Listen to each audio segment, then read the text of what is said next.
કોઈ કે 2-5 વ્યક્તિ પ્રત્યે આંટી બંધાઈ ગઈ હોય એટલે એ અંદરથી જાય જ નહીં. ભગવાન સ્વામિનારાયણ એટલે મધ્યના 63મા વચનામૃતમાં કેટલો અદ્ભુત શબ્દ આને અનુસંગિત મહારાજે શબ્દ વાપર્યો છે.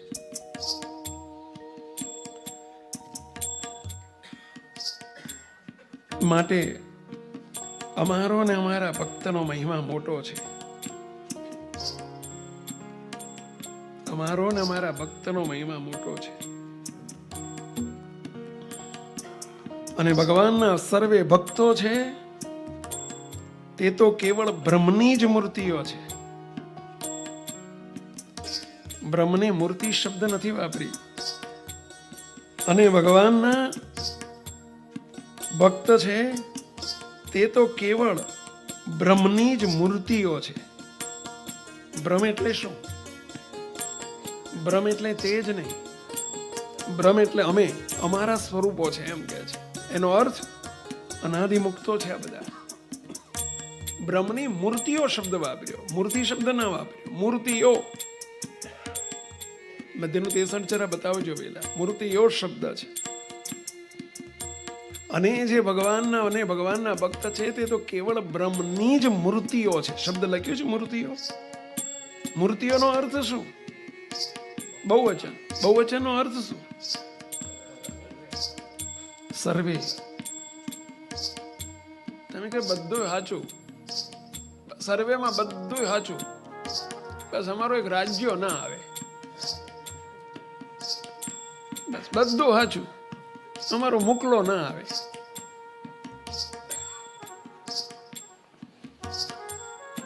આ ટળાવવા માંગે છે મુકલાને અને રાજ્યને અનાદિ મુક્ત સ્વીકારવા તૈયાર છો તો અમારે ને તમારે બનશે. નહીં તો શ્રીજી મહારાજ બોલી ગયા, આજ પછી આ મખિયાઓનું પાણી હરામ. અમે તમારા પરિવારનો ત્યાગ કરી રહ્યા છીએ. પરિણામ કેટલું ભયંકર આવી ગયું. જો એ શ્રીહરિ આપણો ત્યાગ નહીં કરી દે? જરા સિન્સિયરલી વિચારજો બેટા.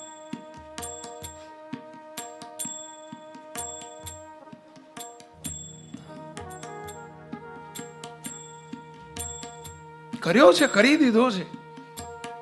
જીવનમાં ફરી મખિયાઓનું નાકું જોયું નથી. બોલો.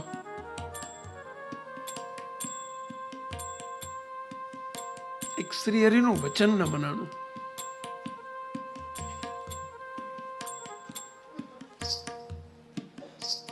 ઘર અને પરિવારમાં, કુટુંબમાં, પરસ્પર સત્સંગમાં જે કંઈ કોઈને વિશે આંટી બંધાઈ ગઈ છે, એક સામાન્ય કદાચ આપણું ધાર્યું થયું ન થયું, ગમતું થયું ન થયું, આપણા દેહાભિમાન પુષ્ટિ થઈ ન થઈ, એને કારણે મહારાજના વચન નથી મનાતા. શ્રીજી મહારાજ બોલ્યા છે સર્વે બ્રહ્મની મૂર્તિઓ છે. સત્સંગ મેં અબ આયો હે જેતે સંત હરિજન બાઈઓ દેતે. સર્વેને શબ્દ વાપરી નાખ્યા મહારાજે. અહીંયા સર્વેને સમાવી લીધા મહારાજે. પછી શું કે છે સાંભળજો. એને વિશે તો મનુષ્ય ભાવ લાવવો જ નહીં. અને ભગવાનના ભક્ત છે તે તો કેવળ બ્રહ્મની જ મૂર્તિઓ છે. એને વિશે તો મનુષ્ય ભાવ લાવવો જ નહીં. જ શબ્દ છે બધે બ્રહ્મની જ મૂર્તિઓ છે, ત્યાં જ વાપર્યો છે. પછી કે છે એને વિશે તો મનુષ્ય ભાવ લાવવો જ નહીં, એમાં જ વાપર્યો છે. મનુષ્ય ભાવ શું? જેવું દેખાય છે એવું સમજવું એ મનુષ્ય ભાવ. જે આપણે નક્કી કરી દીધું છે, આંટી બંધાઈ ગઈ છે, મનુષ્ય ભાવ. પછી મહારાજ શું કહે છે આગળ? અને જેમ પોતાના દેહના કુટુંબી હોય છે અને તેના હિતને અર્થે આપણે વઢીને કહીએ ને આપણને તે વઢીને કહે, પણ અંતરમાં કોઈને આંટી પડતી નથી. જો હેત હોય તો આંટી ના પડે, નહીંતર પડી જાય એમાંય. તેમ મહારાજા દ્રષ્ટાંત આપીને શીખવાડે, તેમ ભગવાનને ભગવાનના ભક્ત સંગાથે વર્તવું જોઈએ.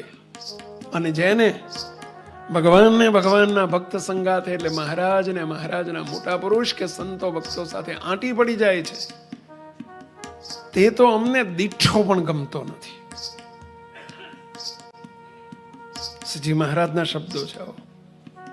આંટી, જેને આંટી પડી ગઈ, મહારાજની વિશે, મોટા પુરુષની વિશે, એક ભક્તને વિશે આંટી પડે તો એ દીઠો ગમતો નથી, તો મોટા પુરુષની વિશે આંટી પડી જાય, એનાથી છેટું થઈ જાય, શું દશા થાય?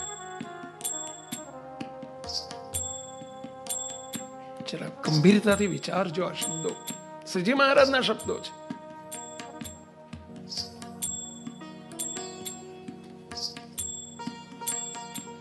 જેને ભગવાન કે ભગવાનના ભક્ત સંગાથે આંટી પડી જાય તે તો અમને દીઠો પણ ગમતો નથી, અને તે ઉપરથી રીસ પણ કોઈ દિવસ ઉતરતી નથી. મહારાજના શબ્દો છે. અને ઉતરી નથી. મખિયાવના ફૈબાનો એક જ એક્ઝામ્પલ, એવા તો કંઈક એક્ઝામ્પલ છે. મુક્તો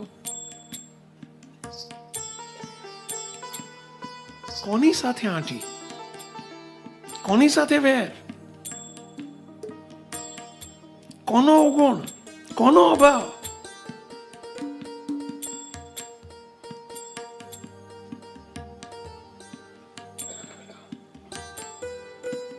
આવો જ પ્રસંગ બનેલો મહેમદાવાદમાં. મહેમદાવાદના 2 4 પંચોલી હતા, બ્રાહ્મણ હતા. મહેમદાવાદમાં બ્રાહ્મણોની વસ્તી ઘણી, અને 2 4 પંચોલી, અને બીજા એમના મિત્ર હતા ખાસ દુર્લભરામ, એ પણ બ્રાહ્મણ હતા. બંને ખાસ મિત્રો. દુર્લભરામ વ્યવહારે સુખી હતા, 2 4 પંચોલી જરા વ્યવહાર દુબળો હતો.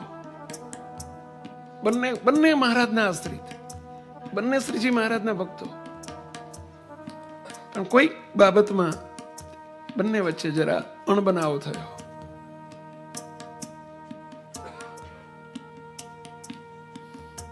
પેલા અમને પોતાના પૈસાનું, દુર્લભરામને જરા પૈસાનું થોડો અહંકાર.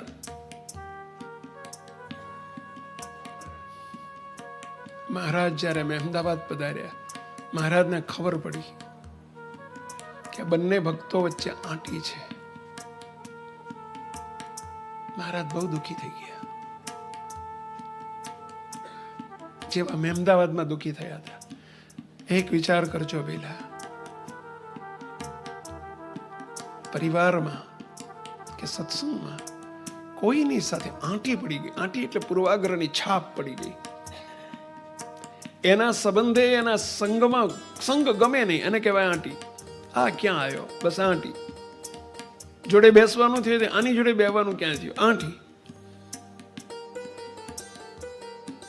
આગળ પાછળના પ્રસંગોથી પડી ગયેલી ગાંઠ એને કહેવાય આંટી.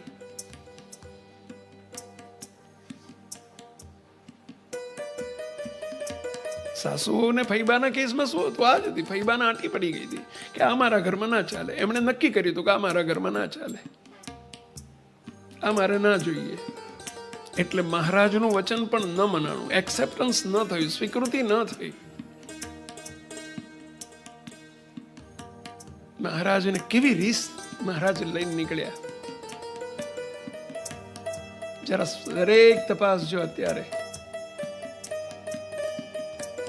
આપણને પરિવારમાં, કુટુંબમાં, સત્સંગમાં કોઈની સાથે આંટી છે, તપાસજો તો દશા થશે આપણી. તો કે હું તો આંટી નથી રાખતો પણ એ રાખે છે.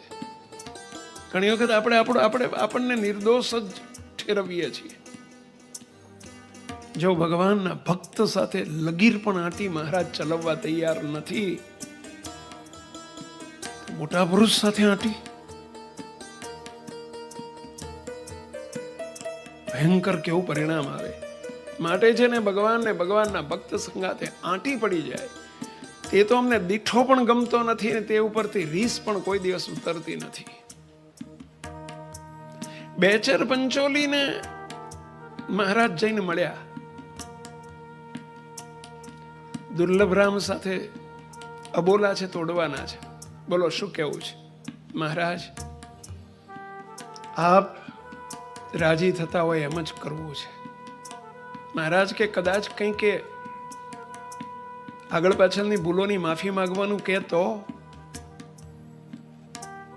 મહારાજ બાંધે છે. ત્યાં પણ મહારાજ લીલાપુર જઈને મખિયાવની બાજુમાં લીલાપુર ગામ હતું. મેલાસના અને લીલાપુર ને આપ તો 2-3 ગામ નજીક આવ્યા, અને એ લીલાપુર જઈને આવ્યા હતા વહુને મનાવીને. વહુને કહ્યું હતું એમના પુત્રવધુને કે માફી માંગવાની થાય તો હું તૈયાર છું. અહીં પણ મહારાજ બેચર પંચોલીને કહે છે કે દુર્લભ રામની માફી માંગવાની થાય તો. બેચર પંચોલી કે મહારાજ આપના વચને માફી માંગવાની ક્યાં વાત કરો છો? મહારાજ આપ કહેશો કે દુર્લભ રામના જોડામાં એમના જોડા મારા માથે મૂકવાના છે અને હું પ્રદક્ષિણા ગામ આખાની ફરવાની છે તો 5 પ્રદક્ષિણા ફરીશ. મહારાજ એના જોડા માથે રાખી, અરે એના જોડાને મુખમાં લેવાનું કહેશો ને તો મોઢામાં લઈશ. બસ મહારાજ આપને રાજી કરવા છે. કોરા કાગળમાં સહી કરી આપી કહેવાય ને, પેલા બ્લેન્ક ચેક ઉપર સહી કરી આપી બેચર પંચોલી. મહારાજ રાજી થઈ ગયા, બેટી પડ્યા, દુર્લભરામ પાસે આવ્યા. દુર્લભરામ, ભક્તો વચ્ચે આંટી ના ચાલે, દુખી થઈએ છે અમે. બેચર પંચોલી બોલો આગળ પાછળનું ભૂલીને તમે કહો એ તમે શિક્ષા કરો ને, તમારી શિક્ષા મંજૂર છે એમને. હું એમની સહી લઈને આવ્યો છું, આપ જેમ કહો એમ કરવા તૈયાર છે. દુર્લભરામ પોતાનો દેહાભિમાન, પોતાનો અહંકાર, પોતાનું કેટલું બધું ભગવાનને ભગવાન માન્યા છે, પણ સમયે ભગવાન પણ રહ્યું નહીં. દુર્લભરામ એમ કે છે મહારાજ એ વાત ના કરશો, એ વાત જ ના કરશો, એની ઉપર હું થૂંકું નહીં. શું શબ્દ વાપરે છે? એ બેચર પંચોલી ઉપર હું થૂંકું નહીં. બોલો,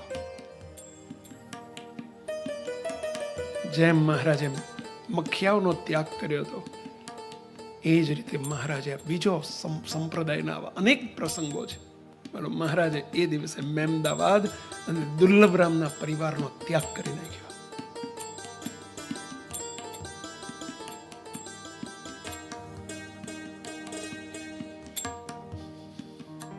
પ્રભુ જેનો ત્યાગ કરે હદ થઈ ગઈ કહેવાય ને.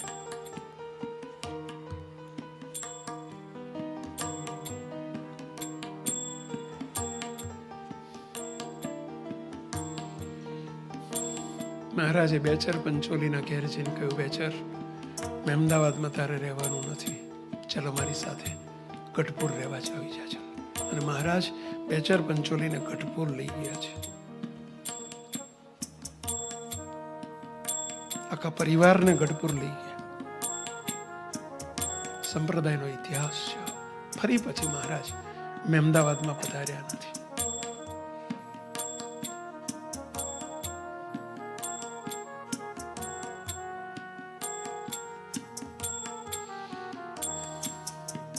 સત્સંગમાં આવીને આ બધું સમજો પહેલા. શ્રીજી મહારાજ આપણને કેવા દિવ્ય ભાવના પાઠ શીખવી રહ્યા છે, કેવા પ્રભાવી પાઠ શીખવી રહ્યા છે. આ લોકમાં સુખિયા ન રહેવાય, મૂર્તિના સુખની વાત તો ક્યાં કરવાની રહી.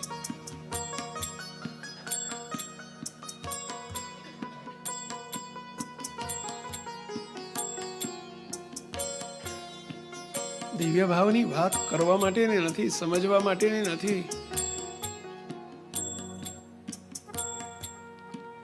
કોઈને વિશે શા માટે માઇક ભાવ, દોષ બુદ્ધિ, અભાવ, ગુણથી આપણે ખરડાયેલા રહીએ છીએ.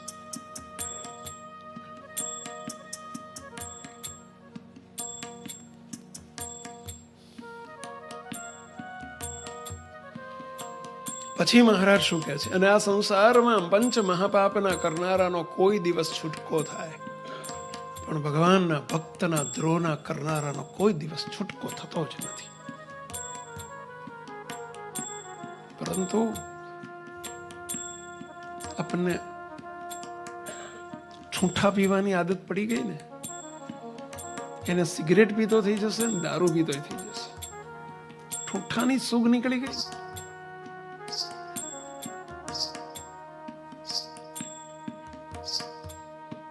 જેને પોતાના કુટુંબમાં, પોતાના પરિવારમાં કોઈની સાથે આંટી પડી, એને સત્સંગમાંય પડશે ને સત્સંગમાં પડી અને મોટા પુરુષમાંય પડશે ને મોટા પુરુષમાં પડી તો કાલ મહારાજ સાથે પડશે અને કપાઈ જાય, આખો મોક્ષનો માર્ગ કપાઈ જાય. શરૂઆત જ ન થવા દો. સહેજ આગ લાગી છે ખૂણામાં, જો નહીં ઓલવી નાખો તો આખા મકાને મકાનને, બજારે બજારને તારાજ કરી નાખે. સાચી વાત છે બેટા. આગની શરૂઆત કંઈક સીધી ભયંકરતાથી નથી થતી. સહેજ ખૂણામાં કંઈક સહેજ અડગ્યું હોય કે તો સ્પાર્ક થઈ ગયું હોય એવું જોઈએ ને. ઇલેક્ટ્રિકનો પેલો સ્પાર્ક જ કહેવાય ને, શું કહેવાય, સહેજ પેલો તણખો જરી ગયો, સ્પાર્ક થઈ ગયો ને એમાંથી સહેજ પકડી ગયો ને જો તરત જ એનો નિવેડો ના આવે તો શું થાય? પેલો આખી બિલ્ડિંગોને કરોડોની સંપત્તિને હજારો માણસો નાશ કરી નાખે, તારાજ કરી નાખે. સ્પાર્ક ના થવા દો.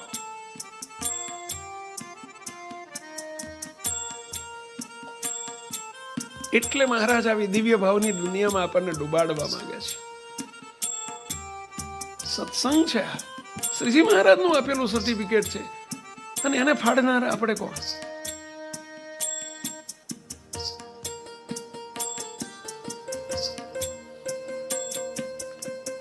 અને મહારાજનું આપેલું સર્ટિફિકેટ ફાડવાની આદત પડી ગઈ. મહારાજનું આપેલું સર્ટિફિકેટ એટલે સર્વે બ્રહ્મની મૂર્તિઓ છે. એને મોટા પુરુષનું આપેલું સર્ટિફિકેટની કિંમત શું હોય?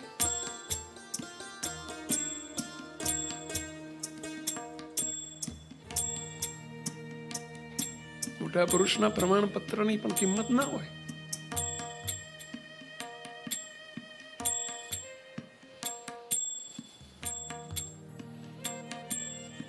રેડ લાઈટ છે. એવો એક દિવ્ય ભાવનો માહોલ જગાવો, સર્વેને અમારી વિનંતી છે. અને એમાં જ બહુ રાજીપો છે, બહુ રાજીપો છે.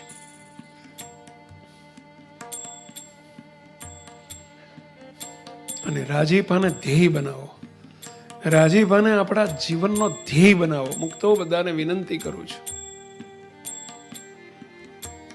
શાના માટે આપણો જન્મ છે? મૂર્તિનું સુખ લેવા માટે એ વાત પછી રાખો. સેકન્ડ સ્ટેપ ઉપર પહેલું સ્ટેપ મહારાજ અને મોટાને રાજી કરવા છે. બસ રાજી કરવા છે, રાજી કરી જ લેવા છે. આ એક સંકલ્પ બનાવો. આખા સમગ્ર સમાજને બે હાથ જોડે વિનંતી કરું છું. કારણ કે એના રાજીપો થશે તો મૂર્તિનું સુખ અઘરું નથી, સાવ સહેલું થઈ જશે. એ રાજીપાથી જ થવાનું છે. સીધા મૂર્તિના સુખ સુધી આપણી પહોંચવાની તાકાત નથી, આપણી તેવડ નથી, પાત્રતા નથી. એ રાજીપાથી જ થાય છે. જીવનનો એક આપણો લક્ષ્ય બનાવો. પૈસો લક્ષ્ય બનાવ્યો છે, દ્રવ્ય લક્ષ્ય બનાવ્યો છે, એને ધ્યેય બનાવ્યો છે. આપણે એમ મહારાજને મોટાને રાજી કરી લેવા છે. બસ સર્વે સંતો ભક્તો મહારાજ મોટાને રાજી કરી લેવા છે. આ જીવન, આ સત્સંગનો સેન્ટર પોઈન્ટ છે. રાજીપો એટલે સેન્ટર પોઈન્ટ છે. અને એમનો રાજીપો શામાં છે? અત્યારે આમાં છે.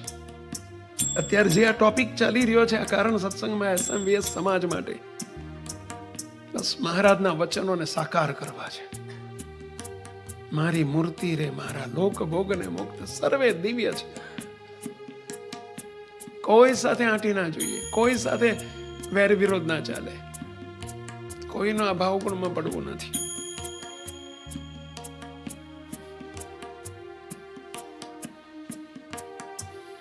રાજી કરવા છે.